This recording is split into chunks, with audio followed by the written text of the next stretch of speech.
नमस्कार दोस्तों। कहानी शुरू करने से पहले मैं आपको ये बताना चाहती हूँ कि अगर आप मोरल एंड मोटिवेशन कहानी सुनना पसंद करते हैं तो आप मेरे दूसरे चैनल एम्पावर द लाइफ पर आ सकते हैं। आपका वहाँ स्वागत है। द गोल्डन स्टोरीज में आपका स्वागत है।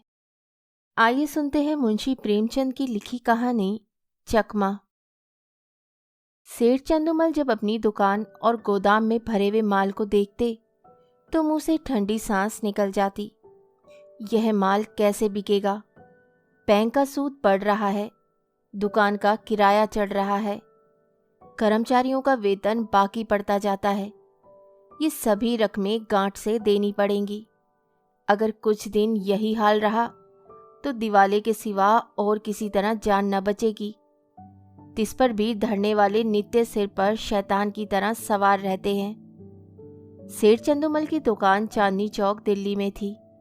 मुफस्सिल में भी कई दुकानें थी। जब शहर कांग्रेस कमेटी ने उनसे विलायती कपड़े की खरीद और बिक्री के विषय में प्रतीक्षा करनी चाहिए तो उन्होंने कुछ ध्यान न दिया। बाजार के कई आड़तियों ने उनकी देखा देखी प्रतिज्ञा पत्र पर हस्ताक्षर करने से इनकार कर दिया। चंदूमल को जो नेतृत्व कभी न नसीब था वह इस अवसर पर बिना हाथ पैर हिलाए ही मिल गया। वे सरकार के खैर ख्वाह थे। साहब बहादुरों को समय समय पर डालियां नजर देते थे। पुलिस से भी घनिष्ठता थी। म्युनिसिपैलिटी के सदस्य भी थे। कांग्रेस के व्यापारिक कार्यक्रम का विरोध करके अमन सभा के कोषाध्यक्ष बन बैठे। यह इसी खैर ख्वाही की बरकत थी। युवराज का स्वागत करने के लिए अधिकारियों ने उनसे 25,000 के कपड़े खरीदे। ऐसा सामर्थी पुरुष कांग्रेस से क्यों डरे? कांग्रेस है किस खेत की मूली? पुलिस वालों ने भी बढ़ावा दिया। मुहाहिदे पर हरगिज दस्तखत ना कीजिएगा। देखें ये लोग क्या करते हैं। एक एक को जेल ना भिजवा दिया तो कहिएगा। लालाजी के हौसले बढ़े। उन्होंने कांग्रेस से लड़ने की ठान ली। उसी के फलस्वरूप 3 महीनों से उनकी दुकान पर प्रातःकाल से 9 बजे रात तक पहरा रहता था।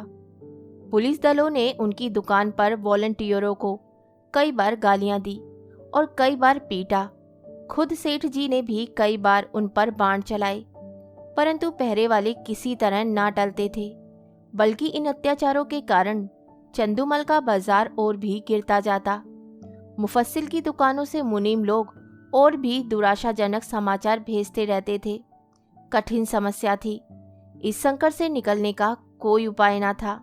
वे देखते थे कि जिन लोगों ने प्रतिज्ञा पत्र पर हस्ताक्षर कर दिए हैं वे चोरी छिपे कुछ ना कुछ विदेशी माल लेते हैं।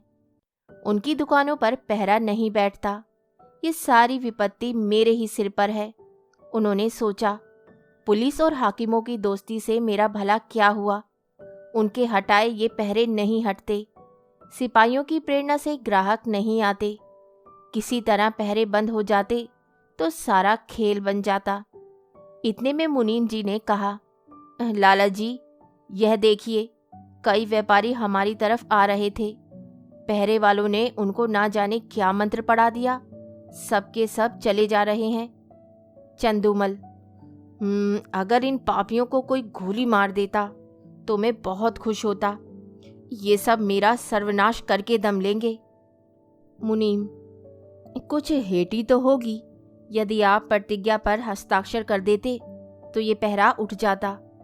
तब हम भी ये सब माल किसी न किसी तरह खपा देते। चंदूमल, मन में तो मेरे भी यही बात आती है, पर सोचो अपमान कितना होगा।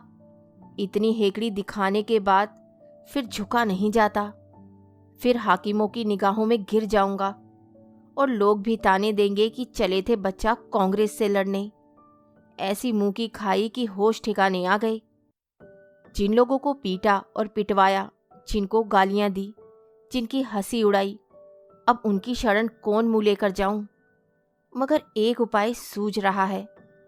अगर चकमा चल गया तो पोबारा है। बात तो तब है जब सांप को मारूं मगर लाठी बचाकर। पहरा उठा दूं पर बिना किसी खुशामद किए। 9 बज गए थे। सेठ चंदूमल गंगा स्नान करके लौट आए थे और मसनद पर बैठकर चिट्ठियां पढ़ रहे थे। अन्य दुकानों के मुनीमों ने अपनी विपत्ति कथा सुनाई थी। एक एक पत्र को पढ़कर सेठ जी का क्रोध बढ़ता जाता था। इतने में 2 वॉलंटियर गाड़ियां लिए हुए उनकी दुकान के सामने आकर खड़े हो गए। सेठ जी ने डांट कर कहा, हट जाओ हमारी दुकान के सामने से। एक वॉलंटियर ने उत्तर दिया, महाराज हम तो सड़क पर हैं, क्या यहाँ से भी चले जाएं? सेठ जी, मैं तुम्हारी सूरत नहीं देखना चाहता। वॉलंटियर, तो आप कांग्रेस कमेटी को लिखिए, हमको तो वहां से यहाँ खड़े रहकर पहरा देने का हुक्म मिला है। एक कांस्टेबल ने आकर कहा, क्या है सेठ जी, ये लोंडा क्या टर्राता है? चंदूमल बोले, मैं कहता हूं कि दुकान के सामने से हट जाओ, पर ये कहता है कि ना हटेंगे ना हटेंगे। जरा इसकी जबरदस्ती देखो। कांस्टेबल वॉलंटियरों से, तुम दोनों यहाँ से जाते हो कि आकर गर्दन नापूं? वॉलंटियर, हम सड़क पर खड़े हैं, दुकान पर नहीं। कांस्टेबल का अभिष्ट अपनी कारगुजारी दिखाना था। यह सेठ जी को खुश करके कुछ इनाम इकराम भी लेना चाहता था। उसने वॉलंटियरों को अपशब्द कहे और जब उन्होंने उसकी कुछ परवाह न की तो एक वॉलंटियर को इतने जोर से धक्का दिया कि वे बेचारा मुंह के बल जमीन पर गिर पड़ा। कई वॉलंटियर इधर उधर से आकर जमा हो गए। कई सिपाही भी आ पहुंचे। दर्शक वृंद को ऐसी घटनाओं में मजा आता ही है। उनकी भीड़ लग गई। किसी ने हाक लगाई महात्मा गांधी की जय और औरों ने भी उसके सुर में सुर मिलाया। देखते देखते एक जनसमूह एकत्र हो गया। एक दर्शक ने कहा, क्या है लाला चंदूमल, अपनी दुकान के सामने इन गरीबों की दुर्गति करा रहे हो और तुम्हें जरा भी लज्जा नहीं आती? अरे कुछ भगवान का भी डर है या नहीं? सेठ जी ने कहा, मुझसे कसम ले लो जो मैंने किसी सिपाही से कुछ कहा हो। ये लोग अनायास बेचारों के पीछे पड़ गए, मुझे सेंध में बदनाम करते हैं। एक सिपाही, लाला जी आप ही ने तो कहा था कि ये दोनों वॉलंटियर मेरे ग्राहकों को छेड़ रहे हैं और अब आप निकले जाते हैं। चंदूमल, बिल्कुल झूठ, सरासर झूठ, 16 आना झूठ। तुम लोग अपनी कारगुजारी की धुन में इनसे उलझ पड़े। यह बेचारे तो दुकान से बहुत दूर खड़े थे, ना किसी से बोलते थे ना चालते थे। तुमने जबरदस्ती ही इन्हें गर्दनी देनी शुरू की। मुझे अपना सौदा बेचना है कि किसी से लड़ना है? दूसरा सिपाही, लाला जी हो बड़े होशियार, मुझसे आग लगवाकर आप अलग हो गए। तुम ना कहते तो हमें क्या पड़ी थी कि इन लोगों को धक्के देते। दरोगा जी ने भी हमको ताकीद कर दी थी कि सेठ चंदूमल की दुकान का विशेष ध्यान रखना, वहां कोई वॉलंटियर ना आए। तब हम लोग आए थे। तुम फरियाद ना करते तो दरोगा जी हमारी तैनाती ही क्यों करते? चंदूमल, अरे दरोगा जी को अपनी कारगुजारी दिखानी होगी, मैं उनके पास क्यों फरियाद करने जाता? सभी लोग तो कांग्रेस के दुश्मन हो रहे हैं, थाने वाले तो उनके नाम से ही जलते हैं। क्या मैं शिकायत करता तभी तुम्हारी तैनाती करते? इतने में किसी ने थाने में इतला दी कि चंदूमल की दुकान पर कांस्टेबलों और वॉलंटियरों में मारपीट हो गई। कांग्रेस के दफ्तर में भी खबर पहुंची। जरा देर में मैं सशस्त्र पुलिस के थानेदार और इंस्पेक्टर साहब आ पहुंचे। उधर कांग्रेस के कर्मचारी भी दल बल सहित दौड़े। समूह और बढ़ा। बार बार जय जयकार की ध्वनि उठने लगी। कांग्रेस और पुलिस के नेताओं में वाद विवाद होने लगा। परिणाम यह हुआ कि पुलिस वालों ने दोनों को हिरासत में लिया और थाने की ओर चले। पुलिस अधिकारियों के जाने के बाद सेठ जी ने कांग्रेस के प्रधान से कहा, आज मुझे मालूम हुआ कि ये लोग वॉलंटियरों पर कितना घोर अत्याचार करते हैं। प्रधान, तब तो 2 वॉलंटियरों का फंसना व्यर्थ नहीं हुआ। इस विषय में अब तो आपको कोई शंका नहीं है कि हम कितने लड़ाकू, कितने द्रोही, कितने शांति भंगकारी हैं। यह तो आपको खूब मालूम हो गया होगा। चंदूमल, जी हाँ, मालूम हो गया। प्रधान, आपकी शहादत तो अवश्य ही होगी। चंदूमल, होगी तो भी मैं साफ साफ कह दूंगा, चाहे बने या बिगड़े। पुलिस की सख्ती अब नहीं देखी जाती। मैं भी भ्रम में पड़ा हुआ था। मंत्री, पुलिस वाले आपको दबाएंगे बहुत। चंदूमल, एक नहीं 100 दबाव पड़े, मैं झूठ कभी ना बोलूँगा। सरकार उस दरबार में साथ न जाएगी। मंत्री, अब तो हमारी लाज आपके हाथ है। चंदूमल, मुझे आप देश का द्रोही ना पाएंगे।